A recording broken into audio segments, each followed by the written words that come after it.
There's Davita over there. So a little early. I don't know if they're gonna let me film. So let's see what's up. Alright, Diary. This for you. This video is dedicated to my lovely Diary, known as Teresa Mace. Teresa Lynn Mace. So there's the address right there, 15271.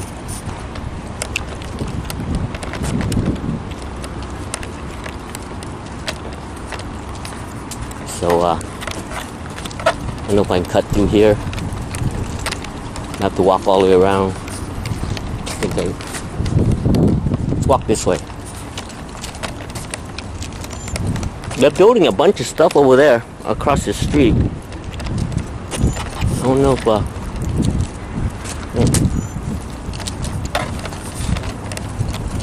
yeah, I don't know. A bunch of business on this side. Urban Code or something over there. Urban Code.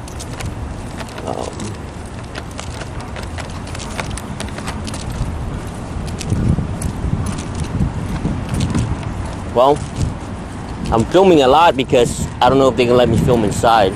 So just to let you see across there, bunch of stuff building, a big building going up over there.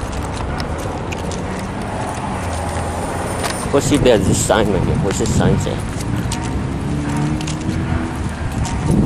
Maybe it's just Davita.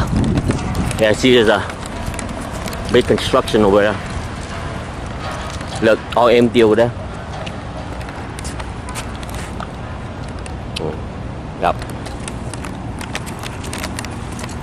Let's go see if we can get the Davita sign. We'll see. I don't know what this guy's doing.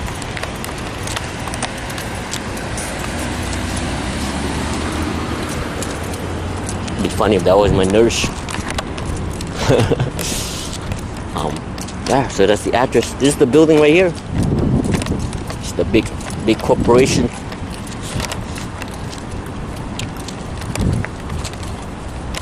So we pretty much went around over there, around the corner. Yep, Davita. So I'll probably kick it right here on this curb, right here, and wait for him. In the sun, of course. What else? Okay, we can cancel that. Oh, dudes. Oh.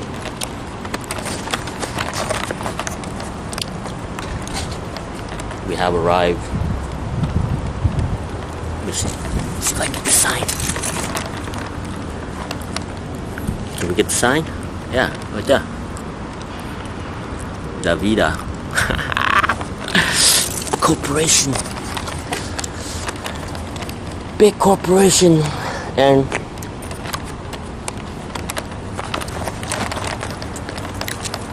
big corporation, and they invited me, a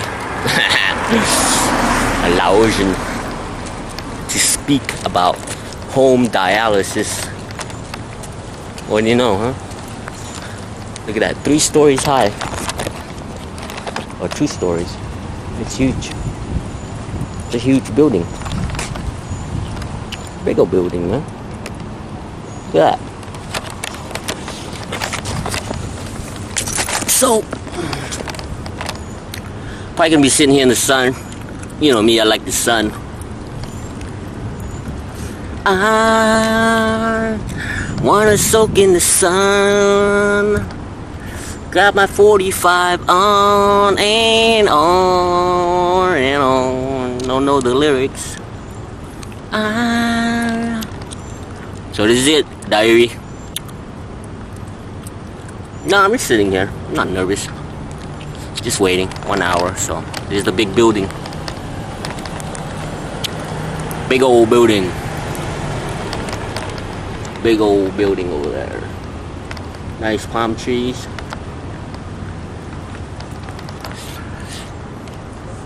This is what they call the calm before the storm. Because when I go in there, I'm gonna be like the tornado Lo. Lo the tornado gonna be in place. I hope they let me film. I'll let you know. If not, this is all the footage we're gonna get. You know? So, you know me. I like to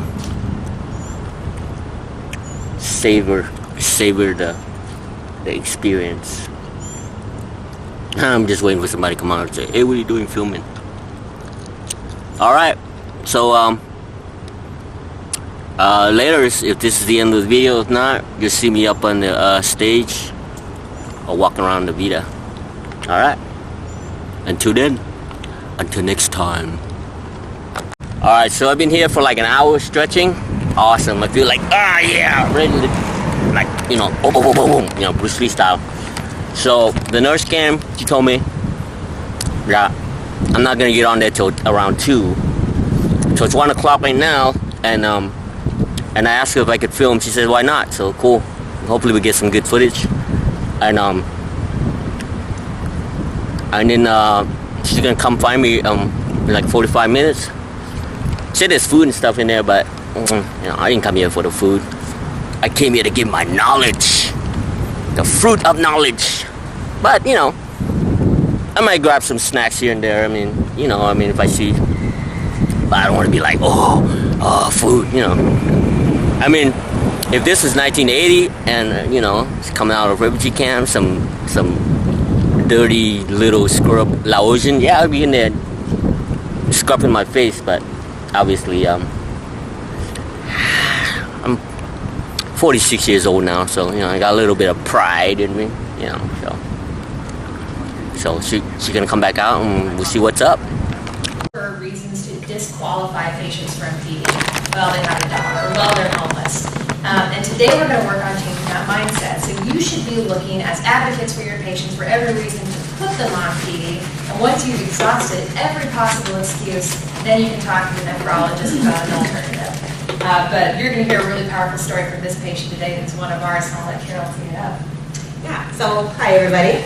As Kat said, and most of you know, I'm the FA in Anaheim West, but prior to that I was a social worker La Palma for many, many years. And when we started talking about home and sort of changing this culture, right, of who patients being eligible and why they can't do it, one person immediately came to mind, and that's Lo, who's going to be coming up and talking to you guys in a little bit. So he was my patient for at least 4 or 5 years at La Palma. He was on PD for longer than that. And full disclosure, he is not currently on PD. He's in center, and he can tell you why. But I just wanted him to talk to you guys about how he got to this country, how he got on PD, and how he was able to stay on PD despite countless barriers, including being homeless, including having, we would do home visits on him with my nurse at the time, and he had a tiny studio apartment from like here to this wall, right? And so you think, oh, there's not enough room for supplies, right? Well, he made it work, and he's going to tell you why he made it work, why he loves PD, why he wishes he could still be on PD today. So I'm going to invite him up here now.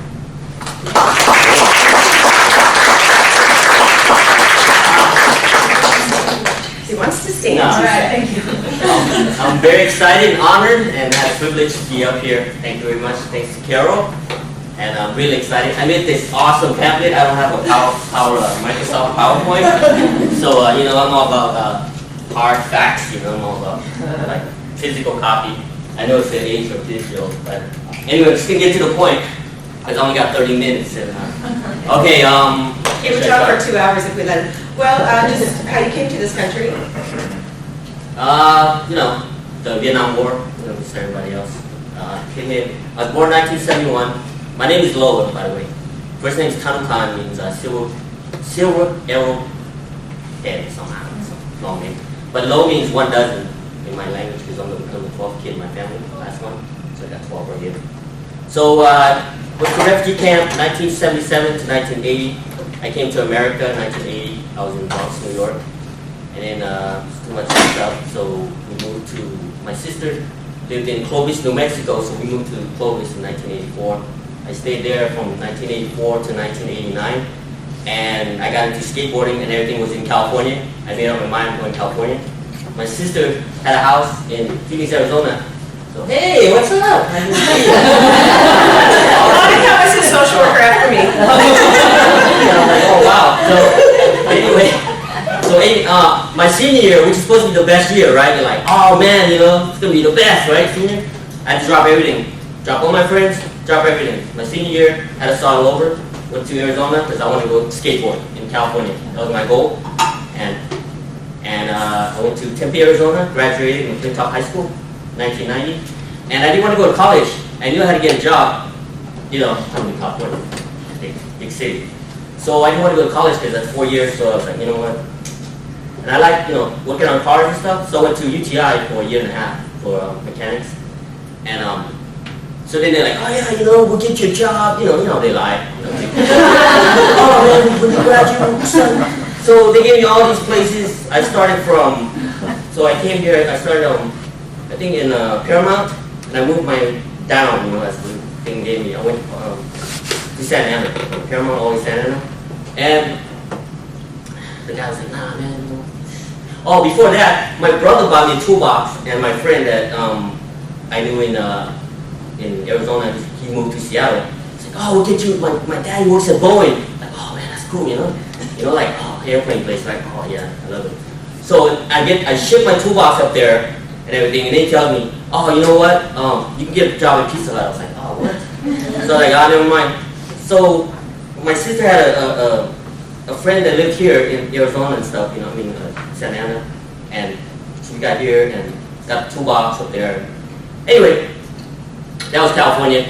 I got a job and it didn't work out. So the guy, what happened was the boss, because I was wearing, mechanics, like he wanted me to, I was in the back at a pizza place, all dirty and everything. He wanted me to tuck my shirt in and, slim my pants down, like real tight. I was like, no, I'm not gonna do that. That's not me. He goes, well, by lunchtime, you either, pack up or, tuck your clothes in. So lunchtime, this was 1994, I put my box in, I was like, oh, whatever. My boss was like, it's a letter. He's like, where you going? Wow, man. So my brother, he lived in New Jersey. He had he worked at the Taj Mahal. He's like, hey, I'll get you a job at Taj Mahal. I was like, cool, Trump, Yeah. But he was cool. I met him, he was real tall, like super tall. So I came to Atlantic City, and then I went to a casino school for like, I don't know, 3 weeks or something, stealing. Asian people, they're like masters of gambling. One thing about Asian people, gambling is like, you don't have to be like nothing, like gambling is just boom right there. They know, you go to any Asian's house, in the back, boom, party, play gambling. They have a big party just for excuses, just to throw gambling in the back. But so I was like, oh man, yeah, I deal it. That's like up my alley, That's what, got with flying colors. I was a poker dealer, I was making like, probably 25. I was 20, what was that? 24? This is 1995. So I was 24 years old. I was making like almost 75,000, right? 24, like, oh man, this is great, right? And then a year later, I had a headache. So I kept going to the nurse office, 1995, October, I remember. I had a headache, I kept going to the office, and they gave me some Tylenol for like 3 days. And then they're like, hey, you better go check get your blood checked. I was like, oh, whatever. So I go there, and I go and get my blood check. And the next day, 7 in the morning, they called me, and they said, you have to go to the emergency room. Okay. So I get there, like, it's emergency room. Emergency, but it's not. You have to wait like 10 hours. Yeah, I'm getting ready to leave, right? Like 10 hours. Like, okay, whatever. My sister, let's get out of here. So the doctor finally came in, and he's like, oh, you know what? Your kidney's only working 10%. I'm like, oh, okay, that's cool. Whatever. So, because my mom, 7 years before that, my mom was on dialysis. Before that, I never heard what dialysis was. People asked me what dialysis, I didn't know what it was. But when they tell me, I just go, oh yeah, my mom's on dialysis. I didn't even know, even my mom was on it for like 7 years, I didn't know anything about it. But I get it. Never heard of it. I barely heard of regular blood dialysis. So he's like, oh, we're going to cut this right here, and put the access, and it takes 3 months to be on dialysis. So, whatever. So I got, this is my first cut right here, of many. Got cut right here. October January of '96, my neck was so, I have this shirt that, like this shirt, the fancy shirt. At the casino, it had to be fancy. I had to it open like that, because I couldn't buckle it. I had a little bow tie. It was cool, that's the first time I got dressed up. And my face was so swollen like that. And I had to go to the emergency room, and I was weighing 117. This is 1996. And I had 20 pounds of water in me, so I was weighing 147. And man, it was, talking about, because I lived at an apartment, it was 3rd floor, and it was hard to walk up and down. I mean, right now, I'm like, God, he's running up there. But when you think about it, it's like, oh man, it's so hard. Yeah, so I was throwing, vomiting and everything, and they pulled out 20 pounds, I was cramping and sweating. And after that, I was like, oh, cool. You think I learned my lesson, right? No. I'd come in like 3 kilos, on weekends, 5, 7 kilos. And one time the nurse got so mad at me, she, with those big bags, she put I was laying there, trying to sleep. She'd come in, don't. She put 5 bags on my chest. She said, is it hard to breathe? And yeah. It's like, that's what happens if you keep doing that. So, anyway, I did what now? Let's see.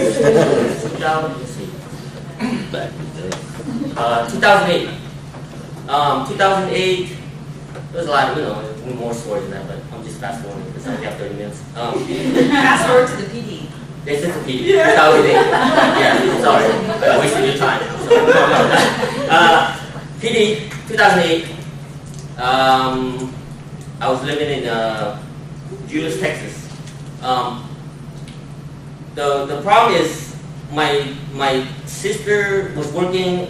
It was hard. There's no transportation. There's no sidewalk. There's no public transportation, and the place was in Dallas. And I lived between Dallas and Fort Worth in Julius.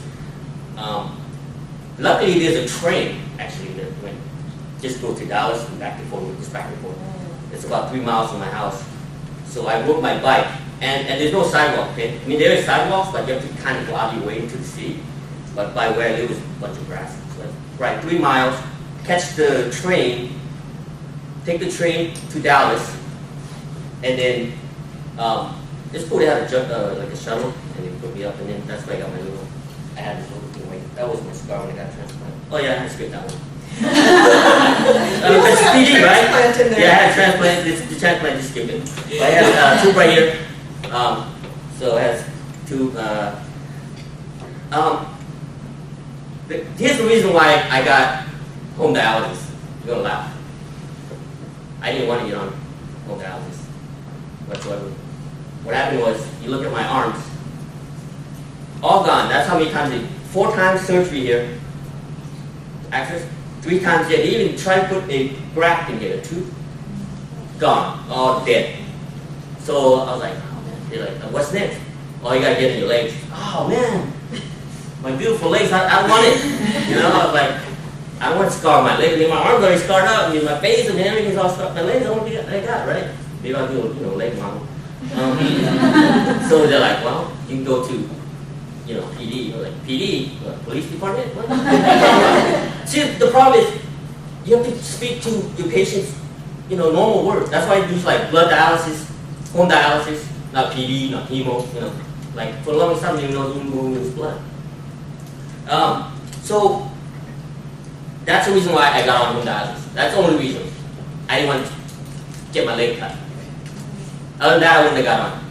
Because there was no knowledge, no one kind of even motivated me to do home dialysis or anything. No one came to speak. If they did, maybe it would just go because, maybe they didn't mean it. You have to mean it. You tell somebody something, you have to mean it. You'll be like, oh, you know what? Oh, man, you'll be excited. Oh, man, you got to. This is cool, So, well, I don't want to make this stuff, so whatever. Okay, anyway, I got that. And then I had 3 weeks training in Texas. And, oh, man, it was hard. It was harder than I thought. They put in the beginning, they put 2.5 liters. I normally do 1 liter. Oh, wait, that's choices. There was one where you do a machine, stick it in there and sleep through the night. And I tossed and turned, so I didn't want the machine. And they said there was a gravity one where you just hook it up to the gravity and just let it drain inside and then drain out. I'm like, oh, that's cool because, you know, I came from Laos, you know, no electricity. I go to Laos and still do it, right? So it's a good idea for me. So that's what I did. I did the manual one. It started out with three or four bags a day, every 4 hours. So it was like, okay, cool, I got 24 hours, so I divide that by 4. And then, but the first time they put it in was 2.5. I guess they wanted to stretch my stomach out. And it did stretch it out. The hardest part, I couldn't jump for 8 months. Believe it or not. I couldn't jump like this for 8 months. With that thing in there, believe it or not, that thing hindered you a lot. I mean, I was not, because I wasn't driving, so I was taking the bus. I would have to walk up the curb and hold on to the bus line, pull myself up. I couldn't even go like that and go up like that. With that in my stomach, it was weird. I don't know, maybe it's just me. And I've been skateboarding for like over 20, you know, jumping stairs and everything. And for me to think about that, it was hard. So yeah, I had that, and it was the greatest thing because I was like, oh, now I can. Because with blood dialysis, you know, you can't go anywhere for a long time. So what I did, because I was playing the card game at my locals right here in Anaheim, and it'd be all day. So I go, I didn't take the bus. I lived in Bellflower. The bus from Bellflower to Anaheim, it took about 2 hours. So I left home like 8 in the morning. I wouldn't get home till like probably like 8 at night. So that whole time I didn't have my dialysis. So then I'd be like, okay, so now I got from 8 to whatever. So I would do like 8, and then I do one at 12, then I do one at 4 in the morning, then I do one at 8 in the morning. So what happened is I was sleeping, and I'm like, oh, I gotta do this. And sometimes I fall asleep, and then I wouldn't even wake up and like drain or anything, because I gotta fill up my, my bag, you know. Because if you guys don't know, you know, I mean, I'm sure you know what dialysis is like, you know, you put fluid in, and instead of like the blood dialysis, where you keep the, you know, the filters the blood out, it just, the lining around your stomach just like, I don't know, for some crazy reason, they just filter out all the toxin, and then it goes into this bag. And I remember the first time I seen it, it was like really, really dark, really scary. But then after a while, you're like, oh man, this is cool, because what happened was, okay, I was on dialysis from 96 to 2008. So that's, what is that, 12 years? 12 years or so. Renal diet, don't drink, you only can drink this, you know what, 32 ounces a day. And then when I got on home dialysis, I was like, oh man, I can drink a lot. And I don't, it's weird. Because I put 2 liters in, and because you got this, I don't know if you guys went fishing. You have this fishing scale, like, you know, tell me how much it is. So they get this cheesy scale, right? It's really cheesy. It's not accurate. No, really. So I have to like guesstimate sometimes. But okay, 2 liters, and then come out. So you get the old one, and weigh it, it's like, 1.5. Where did 0.5 go? I don't know, but yeah, anyway. So the problem was drinking more, and you can eat more and drink more. And home dialysis is awesome. Unfortunately, 2014, I got a 3rd time infection, and I should have went to the Laguna hospital. I should have went straight to Anaheim Regional. I went there because the doctor, that's where my dialysis was. So I figured like, hey, you can come visit me because it's right there across the street, right? I made the wrong decision. I could have been on home dialysis still. What happened was I was there 7 days, they didn't do nothing. They I had really stomach pain, I couldn't eat. And they had this Korean lady, nurse, she's really old. I know before. They had to do like 2 or 3 shifts. And she would try to stay as long as she could with me till like 10 o'clock, I think. And she's like, oh, I gotta go home and sleep. You know, I've been up till like since like 4 in the morning. So those other 2 times, I had to do one at 12 and one at like 4 in the morning. I had to do it myself, even though I was like in pain. So for 7 days I did that, and nothing. So what happened, because the infection was in the tube, they should have pulled the tube out, but they never did. So finally, Dr. Gandhi came in and says, hey, we're going to transfer you to Anaheim region. I was like, oh, okay. Oh man, that's the best. I got there, I was like, free Wi-Fi. You know, back then, like, I don't know, I had an iPhone or something. I don't have it now, but, you know, I was like, oh man, I can watch YouTube. I mean, not YouTube, you can't watch it. Netflix. And I could do internet call through Google Hangout. I was like, oh, now someone could call me. But yeah, in Anaheim, I mean, the mama had said, you know, that phone. Oh, can I call out now? Oh, thanks. And you know, if I go walking and like phone ring, I can hear it, come back. I called you. So I went there, and they even had like sticky rice. That's, you know, allowed. Yeah, I couldn't believe it. They had sticky rice on the menu. Oh, Anaheim's the best. I told you. If I go anywhere, take it to Anaheim. I live in Gulfport, by the way. I would go all the way to Anaheim. I don't care. That place is awesome, and that's where she works, downstairs on the first floor. Oh, it's awesome.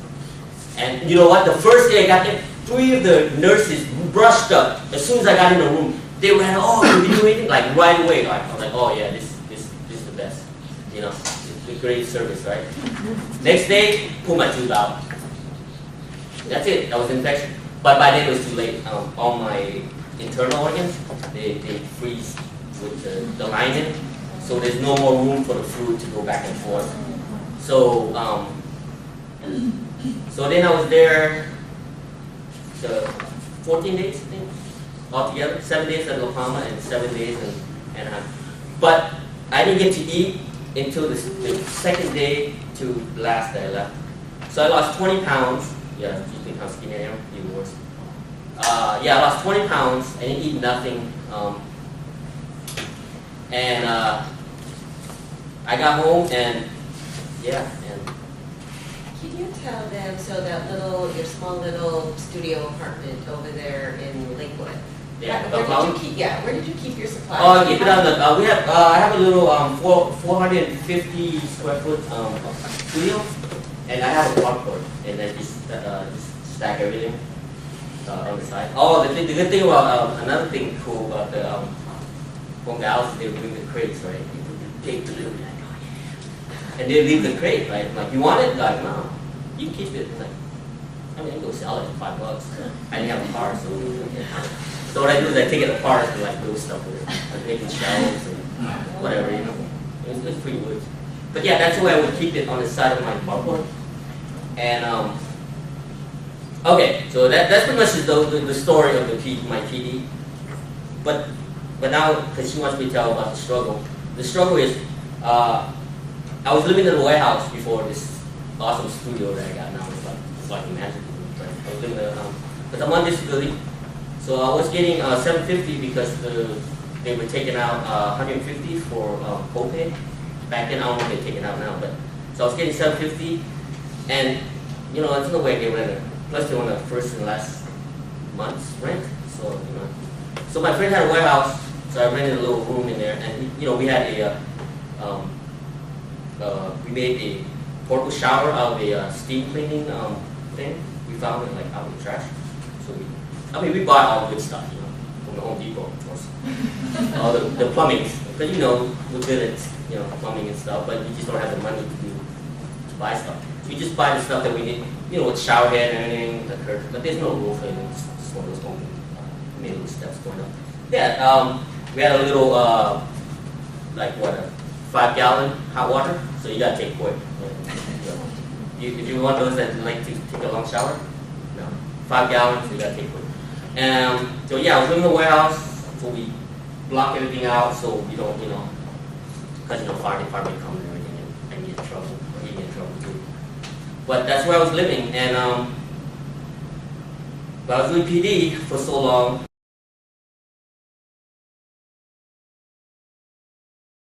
There was this nurse at La Palma. She was this Filipino lady. She was nice and everything, but she was kind of lazy, you know. She was nice. She was nice. She's not in this room. But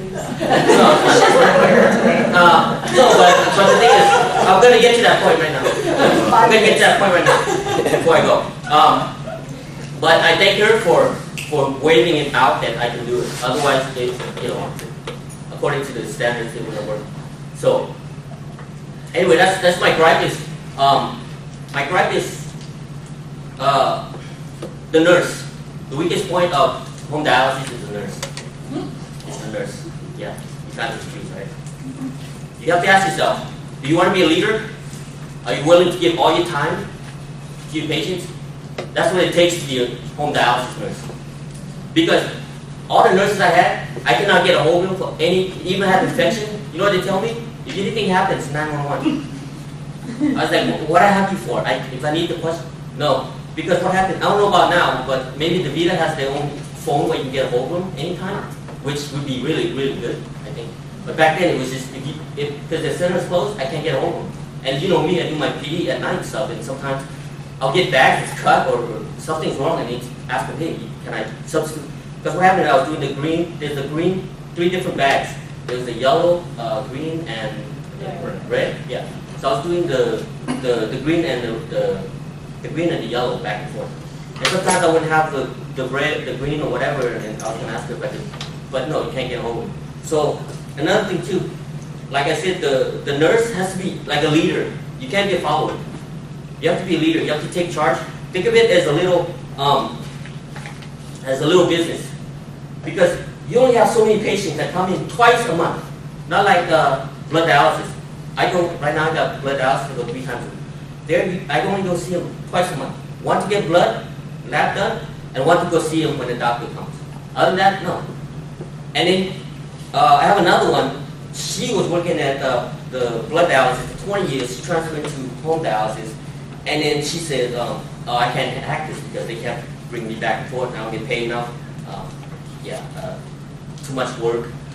No." And that's what happened. You have to be a leader. You have to be willing to really not go out. Like, I'm not going to call you middle night buggy, hey, what are you doing? No, I call you because I need something. But you have to be willing to be that, to say, you know what? Call me anytime you need something, any questions, you know? And you have to be like that. And that's where I found out that all 8 years I've been on PG? 2006, 2014. 8 years? Yeah. 8 years, I didn't find one home dialysis that I can say, oh man, she's the best. It's like, Carol, she's the best. She's the best social worker, by the way. I would say, because I needed something, no. And then when I want to say something, no, call 911. You have to be there for the patient. They only see you once a month. Okay, that's the problem. Only once a month. And if you're not willing to be that type of worker, I don't think you should do home nurse. Home nurse is a lot of work. A lot of work. Because blood dialysis, you got other workers, you got the manager, you got everyone around you, you got people around you to help you. Oh, he's bleeding. Oh, I think we need some gauze. Hurry up. You know, no, you're bleeding. You'll be like, oh, you know what? I gotta do something quick. Okay? And if you're not willing to be that type of a person, to be a leader, home dialysis is not for you. I'm sorry if I offend you or whatever, but I'm just speaking the truth. That way we can go forward, because that's how I feel. But anyway, anyone get on PD? Because time's up. No, you're good. You still have time. My legs. You still have time. Guess what? You still have time. I got my legs. I end up getting it anyway. Same thing. I got a kidney transplant. I lost an eye because of the medicine. And then I lost an eye, and then I lost my kidney. So yeah, so pretty much when they say the grass is green on the other side, don't believe them.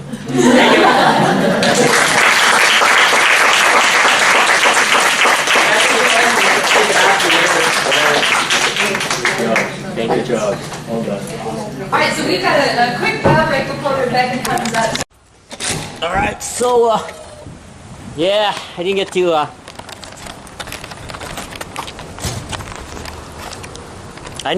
to really speak my mind. Seems like it was going so fast. I wanted to tell them about that. I didn't want to be with Davita. I heard about Davita a long time ago when I was on dialysis, but I was always, clinging on to the independent places. But man, once Dr. Ravikuma's place on La Palma was bought out, oh man, it was like night and day. I mean, I hate a big corporation, but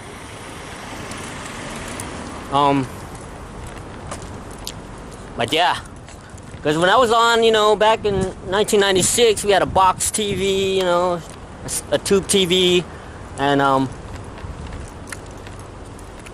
no cable, no nothing. Now it's like, bam, flat screen TV, cable, Wi-Fi, whole 9 yards, man. Technology, you got all the technologies, you know. But yeah, I didn't get to talk about my kidney transplant. You know, I want to end with see, the reason between blood dialysis and home dialysis is the difference is one is it's like going to McDonald's. Blood dialysis is like going to McDonald's and getting your own food, and home dialysis is like, let's say you get a sandwich, chicken sandwich or fish sandwich from a McDonald's, and going to the grocery store buying a piece of fish and go home and cook it yourself. That would be the comparison to home dialysis. So one, blood dialysis is like pre-made, and home dialysis is like gotta be, you know, you gotta be badass to be on it. And the way I see it, if people don't want to motivate themselves and things like that, there's no point to force them to be on home dialysis, because just a waste of time and money, you know, everybody's time and the money. I'm just glad, even though I got to tell a little bit of my story, I'm very glad for Carol to invite me here to Davita, and very happy to say what I gotta say, but I wish I could say more. Maybe this is just the first episode, who knows? But yeah, so maybe there'll be a second episode, who knows? But until then, thanks for watching. Welcome to California. California. That's what Arnold would say. California. Yeah. All the way home. Just like this.